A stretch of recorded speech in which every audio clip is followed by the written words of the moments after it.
So shoulder stability, level 2. You've already got your TheraBand work, you've got your basic stretches, your upper body stretch 1, upper body stretch 2. So your next level is to start working into more stability. So plank work is your first level. And what we're going to do, you're just going to work on some basic planks for me. Now I would suggest knees and hands. You can do knees and elbows depending on the pain in your shoulder. It just makes it a little bit harder and more pressure on the shoulder generally, but whichever works better for you. So hands come underneath your shoulders, bring your weight directly over your palms, knees underneath your hips, and gently pull your shoulders back and down. Your chin gently tucks in and your belly button pulls in towards your spine. Now the objective is to keep your collarbone suppressed, so it's not allowed to lift towards your ear as you're doing these exercises. So keep it pulled right back and down, along in the back of the neck.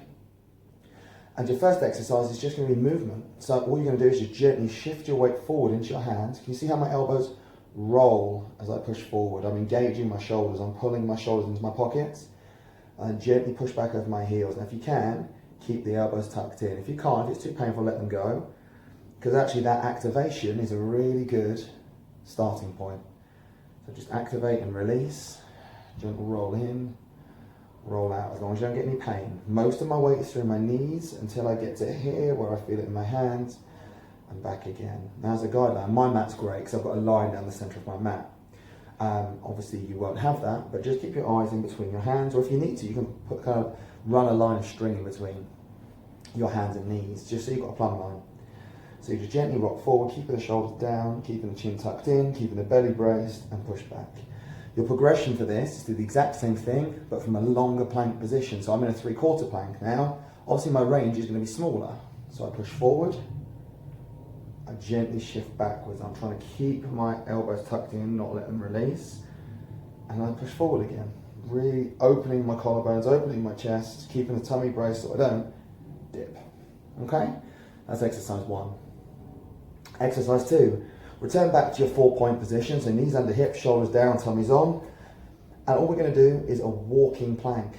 So you put one hand forward, you put the second hand forward, and then back, and then back. Your objective is that there is no sway side to side in your hips, there's no shift in your shoulders, and your shoulder blades stay down and engaged. There's a lot to think about. That's why we always start, no matter how strong you are, on your knees. Get the skill right, so nice and basic, nice and small. And then once you've got the skill, then you progress it by doing the same thing in the extended position. Or when you're ready to, in a full plank position.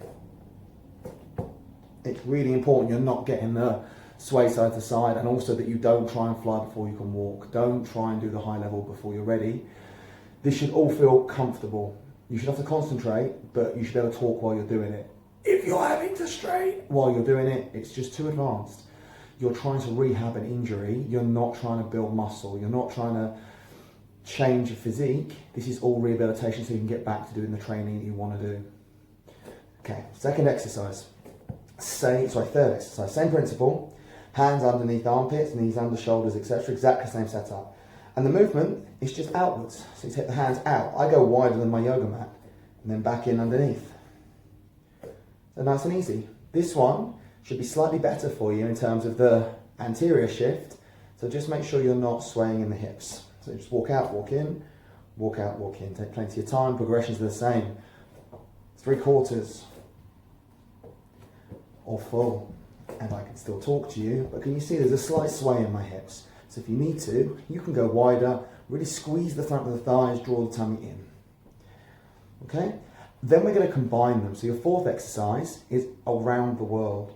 So all you do is you walk your hands forward, you walk your hands outwards, you walk your hands under, and you walk your hands back in.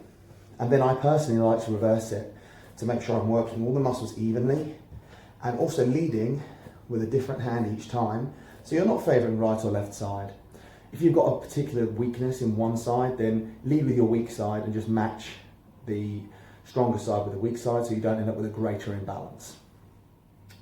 And the progressions are the same, onto knees and onto toes. So your last exercise for the moment before we start adding equipment is harder. It's very physically demanding, so don't do this until obviously you've been advised to. And that's where you walk your hands forward.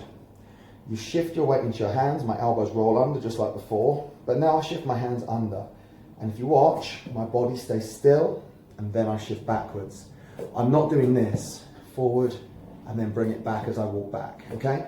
So you shift, forward, walk the hands under and shift backwards. Same progressions apply, so you can do it 3/4. The range is shorter, but it's more physically demanding. Can you see I have to kind of make my hand a little bit quicker? Or you do it on your toes. So you walk forward, you shift, you walk under, you shift. Okay? So there you go, that's your plank for shoulder stability, level 1.